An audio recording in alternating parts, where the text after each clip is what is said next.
Queridos inscritos no canal do Professor Montanha, o seu canal da saúde, vamos hoje estudar, vamos dar uma revisada, ou então aqueles vão aprender, né? Uma aula sobre gametogênese. Vamos ver como nós formamos os gametas masculinos e, é claro, né? Os homens, o gameta masculino, a mulher, o gameta feminino. Processos de infertilidade, gestações ectópicas, essas coisas ficam para um outro momento.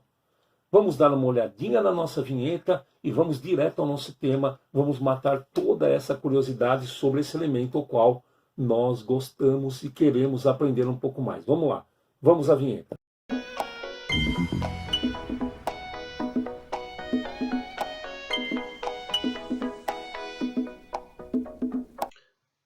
Então vamos, né, à nossa aula de gametogênese com o professor Montanha aqui no seu canal da saúde. Pois bem, vamos começar então definindo para vocês, mostrando para vocês um elemento clássico, né, que é a definição de gametogênese.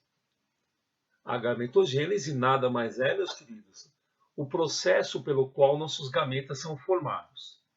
No caso do homem, é a formação dos nossos espermatozoides, então chamamos de espermatogênese. E no caso da mulher, é a formação dos óvulos das mulheres, que nós chamamos de ovulogênese.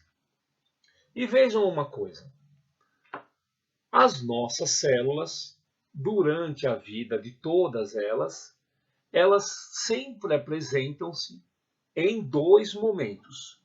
Ou elas estão se dividindo, ou elas estão num outro processo que nós chamamos de intérfase. No caso da intérfase, neste momento não nos é o assunto, né? Mas sim no caso da divisão, que vai ser a formação dos nossos gametas, existe um processo de divisão chamado de meiose. As células, elas podem se dividir por dois processos, ou por processo de mitose, ou por processo de meiose. E convém aqui que nós façamos essa pequena revisão. A mitose, ela é equacional, ou seja, ela divide de maneira homogênea a quantidade de cromossomos da célula-mãe para as células filhas. Existe um processo de multiplicação cromossômica durante tanto a mitose como a meiose, como nós veremos, né? E as células filhas, elas têm a mesma carga genética da mãe. Ou seja, nós, seres humanos, temos 46 cromossomos, ou 23 pares. Quando uma célula nossa se divide por mitose, ela forma duas células filhas dotadas de 23 pares de cromossomos, ou seja, iguais à célula-mãe. Então, isso que a gente considera equacional, ela equaciona a quantidade de cromossomos para as células filhas. As células somáticas, que representam a maioria do nosso organismo, é que realizam o processo de mitose. Já a meiose, ela é reducional. E esse palavreado reducional quer dizer que vai o quê? Reduzir. A célula-mãe vai formar 4 células filhas com a metade da quantidade de cromossomos que tem na célula-mãe. Este é um processo exclusivo para as nossas células germinativas, também chamadas de gametas. Então, queridos, tanto a gametogênese masculina, que se chama espermatogênese, quanto a feminina, que se chama ovulogênese, será realizada por processo de meiose, visto que se eu tiver do meu pai uma célula com 46 cromossomos e da minha mãe uma de 46 para unir, vai formar uma célula de 92. E o que caracteriza a espécie, uma das coisas, é o número de cromossomos. Então, o espermatozoide do meu pai ele tem que ter a metade da carga genética e a da minha mãe, o óvulo, tem que ter a metade da carga genética para quando se unir, a metade da carga com a metade dá uma carga do que representa o ser humano. Então, os espermatozoides têm 23 cromossomos, um de cada tipo. Não existem pares. O óvulo tem 23 cromossomos, também não existem pares. Quando nós unimos os dois, aí formamos um ovo ou zigoto com 46 cromossomos, o que mantém a característica da nossa espécie. Se não houvesse isso, a cada geração, o número de cromossomos da espécie dobraria. Então vamos começar agora com a espermatogênese, né? Que, como eu digo, né, é a forma de formação dos gametas masculinos, os espermatozoides. Esse processo ocorre numa região chamada túbulos ou tubos seminíferos, localizados nos testículos que estão na bolsa escrotal. Esta região, ela sempre está em torno de 2 a 2,5 graus a menos que a temperatura do corpo. Essa redução ela é necessária para que o processo de meiose, ou seja, da formação do espermatogênio, do espermatozoide, ocorra. E o tamanho da bolsa escrotal, né, os meninos sabem, no frio fica pequenininho, no calor fica grande. Por quê? Porque no frio aproxima a bolsa escrotal da cavidade abdominal para aquecer. E no calor, torna ela mais distante da cavidade abdominal para poder esfriar um pouco. Mas aqui, né, nós não estamos na aula de tamanho da bolsa escrotal, e sim na aula de espermatogênese. E como eu falei para vocês, a formação de espermatozoide, ela obrigatoriamente ocorre por processo de meiose, para que ocorra uma redução da carga genética. Ah, mas o senhor foi muito indelicado, começando pela espermatogênese e não pelas meninas primeiro. Então, mas por quê? Para compreender a ovulogênese, é melhor compreender a espermatogênese primeiro, dado alguns mecanismos, né, que tem na ovulogênese que diferenciam da espermatogênese. É melhor começar por aqui didaticamente. Eu montei para vocês aqui um mapa conceitual, onde coloca lá a definição, que é a formação do gameta masculino, caracterização, que é nos tubos seminíferos, com uma temperatura menor, tudo que eu expliquei no slide anterior. Lá nos tubos seminíferos, na parede do tubo, nós temos uma estrutura chamada espermatogônia, que é a célula-mãe, que é a célula primordial, que é a célula geradora, que é a célula que dá origem. E ela é formada por 23 pares de cromossomos. Ela é uma célula diploide, daí 2 N's. Esta célula, como ela vai se multiplicar, num primeiro momento ela aumenta de tamanho, que é característico da intérfase de uma célula, né? Aquele período S da intérfase. Este crescimento faz com que a espermatogônia passe a se chamar espermatócito primário. E aí ocorre a primeira fase da divisão da meiose, que é a parte reducional. Um espermatócito primário formam 2 espermatócitos secundários, agora já com metade da carga horária da carga genética do espermatócito primário.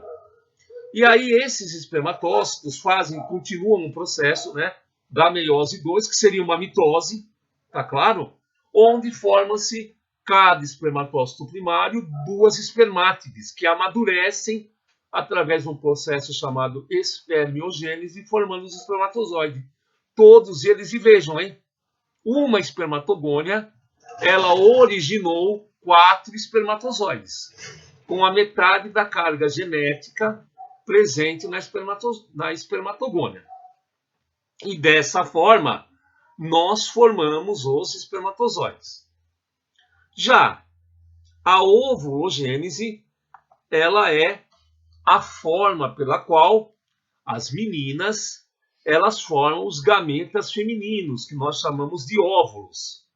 Enquanto que a espermatogênese ocorre nos tubos seminíferos do testículo, a ovulogênese ocorre no ovário das meninas e também por processo de meiose. Mas vejam aqui nesse mapa conceitual as diferenças. Mais uma vez, e vejam, viu, queridos, eu aconselho muito a vocês a elaboração de mapas conceituais, fica mais fácil de compreender um determinado tema, visto que você pode apresentar uma grande quantidade de conhecimento em uma única folha, em uma única imagem, como está agora aqui. Em vez de espermatogônia, lá no ovário existem as oogônias, que multiplicam-se por mitose. Em média, as meninas têm 200.000 oogônias em cada ovário.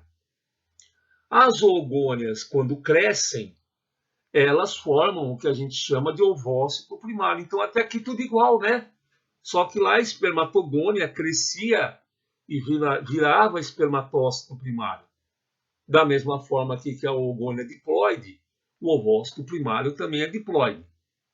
E aí ocorre a primeira fase da meiose, aquela fase que é reducional. E aqui agora temos a grande diferença, né?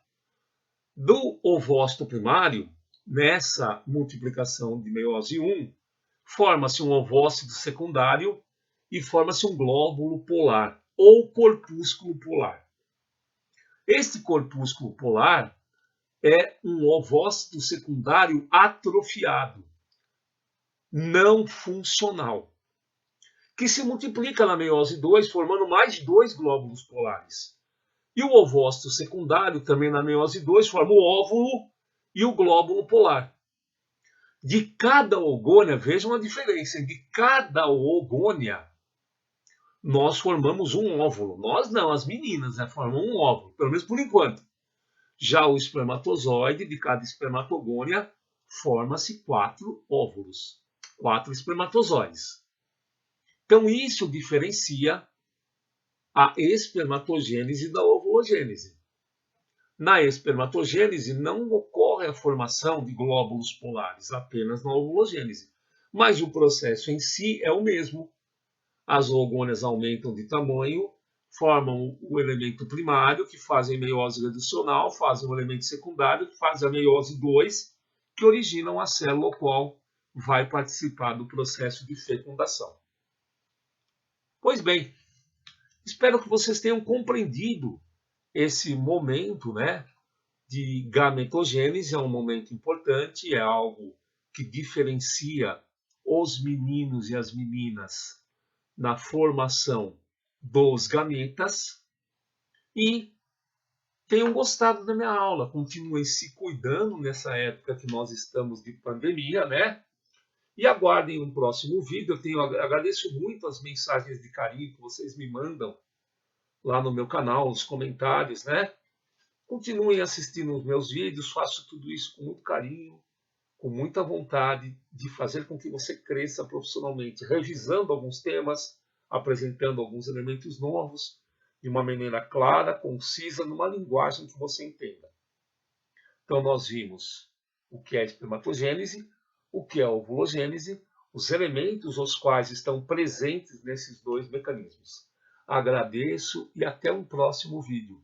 Grande abraço com carinho para todos vocês. Até mais.